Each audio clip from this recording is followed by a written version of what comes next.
Hi, welcome to Caretaker's Corner, where we discuss everything that has to do with caretaking, taking care of your elderly and disabled parents, disabled spouses, and adult disabled children. My name is CJ, and I'm here to help you on this journey.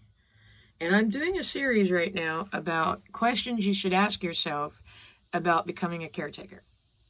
Um, this will be the third in this series. It'll probably end up being about 5 or 6 videos long. I don't know, maybe a little bit more. So the first question I'm going to start out with today is, it's actually going to be 2 questions. I think we'll do, will you need special training and will you need special equipment? I find it amazing. There was a movie, I don't remember what it was, but I know Keanu Reeves was in it, and he made the comment about anybody can be a parent, but you have to have a license to be able to catch a fish.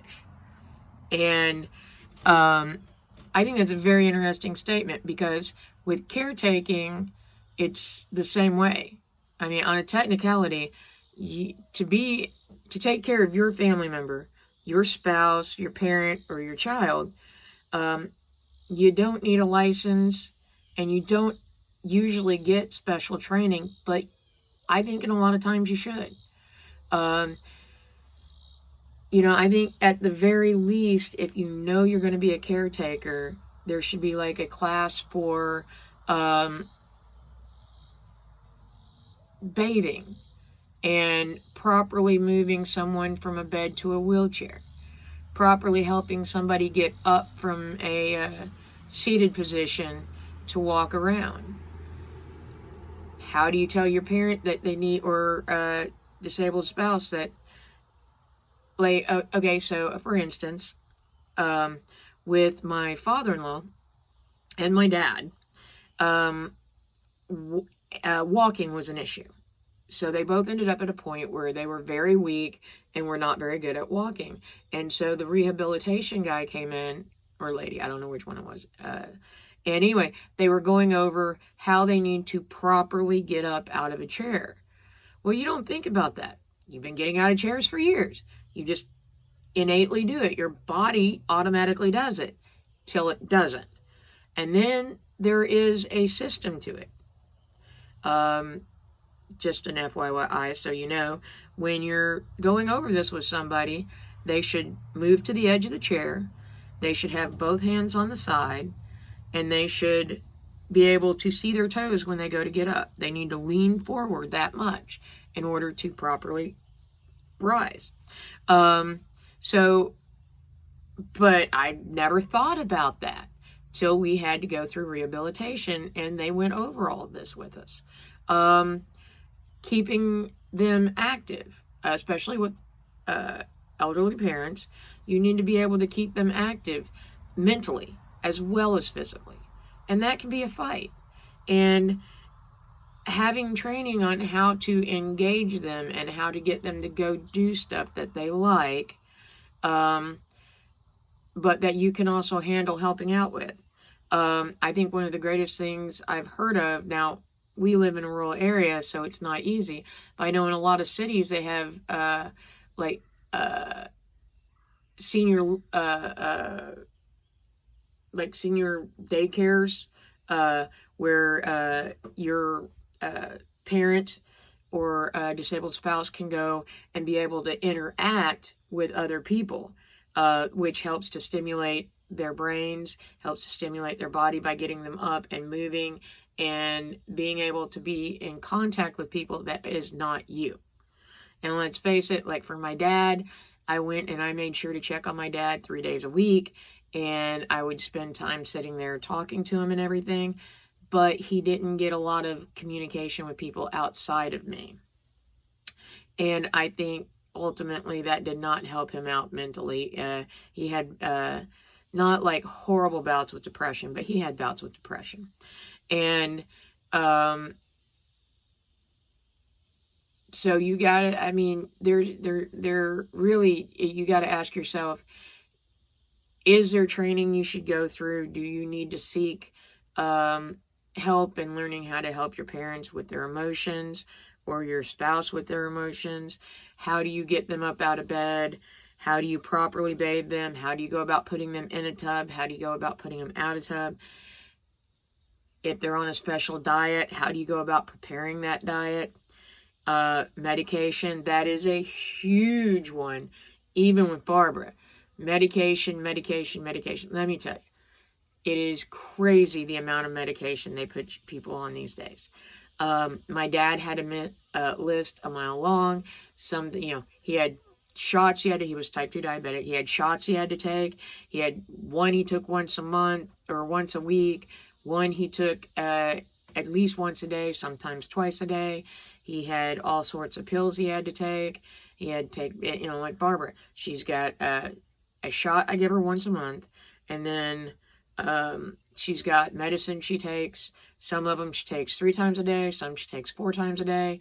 Some she takes once a day. I mean, how do you go about organizing this? How do you go about making sure about interactions?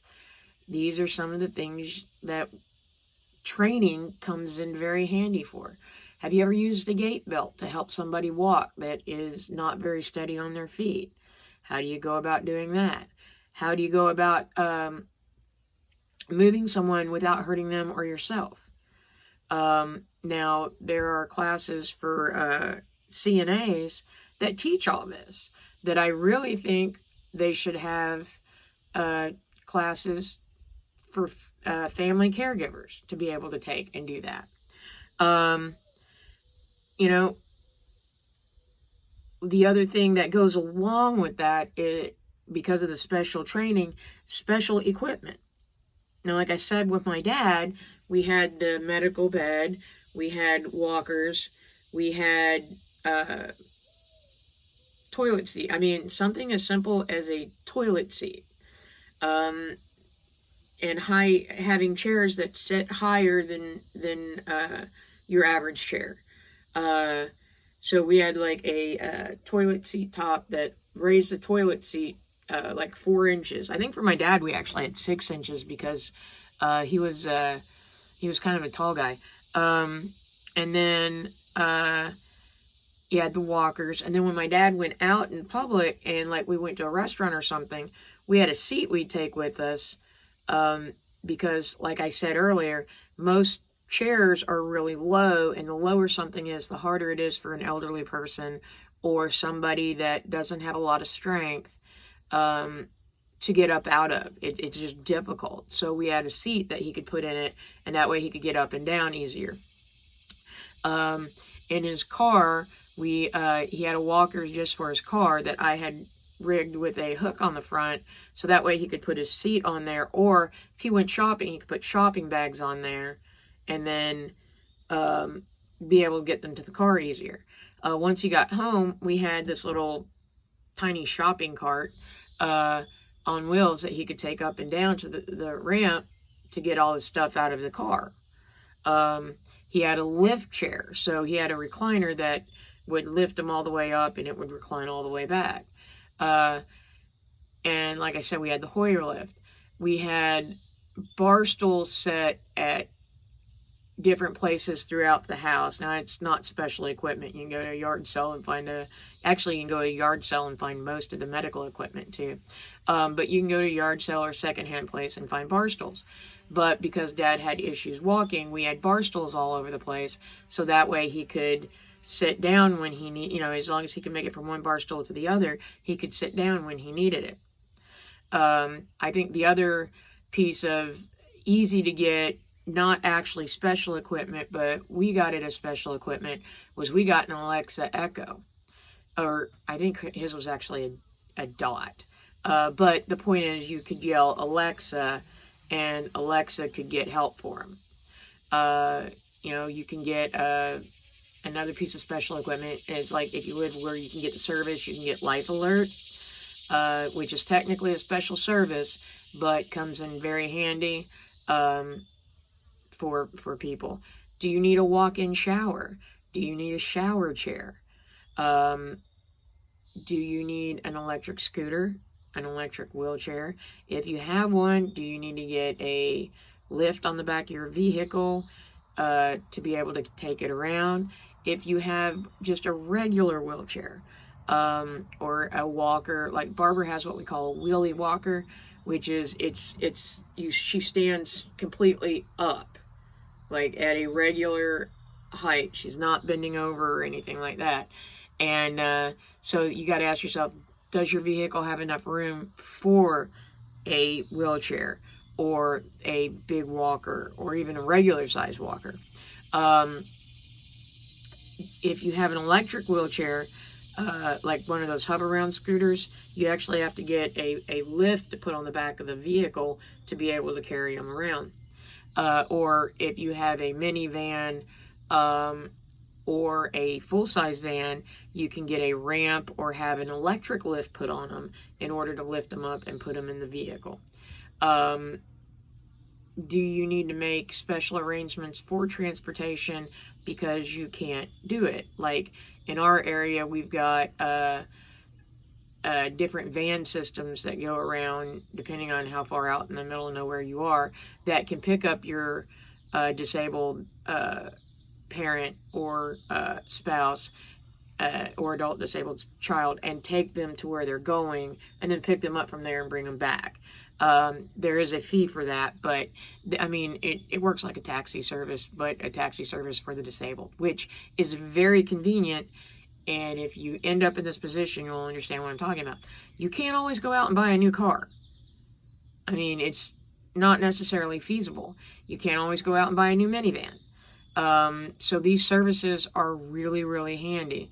And so I know that I've had family members that have needed oxygen. So then you have to make sure that you have a place to store the oxygen tanks. And you got to have the hoses. Something as simple as a CPAP. Barb, everybody else in my house has a CPAP.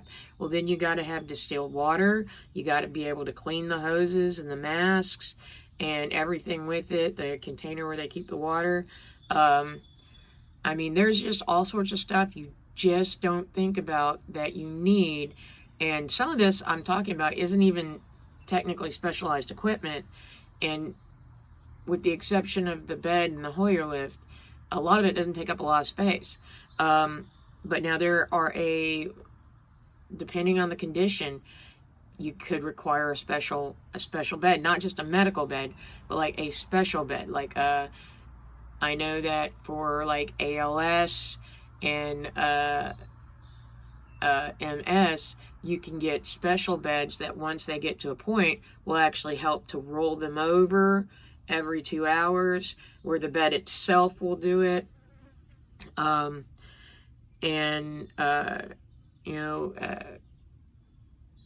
Sometimes, like I've got a friendly acquaintance of mine at work that her husband, she's been giving him, she has to put an IV in like every night. And she does it diligently. She is devoted to her husband. And she takes care of all of his needs. And over the years, those have gotten to be a lot. And she still takes care of his needs. And they just make whatever adjustments they need. They have a generator on the house to help with any of to make sure that the IV always works. And any medical equipment he has to have works. At my house, we have a generator, and then we have jackeries, which are little power units, so that everybody's CPAPs can work, because I want everybody to wake up in the morning. So these are just a few things you might want to think about and keep in mind. Do you have the room to be able to have the special equipment? And will you need special training? And will you be able to do the special training? Well, this has been another episode of Caretaker's Corner. I hope you found it informative. Please like, subscribe, and share so that we can grow this community and get this information out. If you have any comments, please put them in the comment section. Remember, we're trying to grow the community and engage each other and help each other out as much as possible. If you've thought of something that I haven't thought of, please put it in the comments so that we can help each other. Because my experience may not be the same as your experience. So have a great day.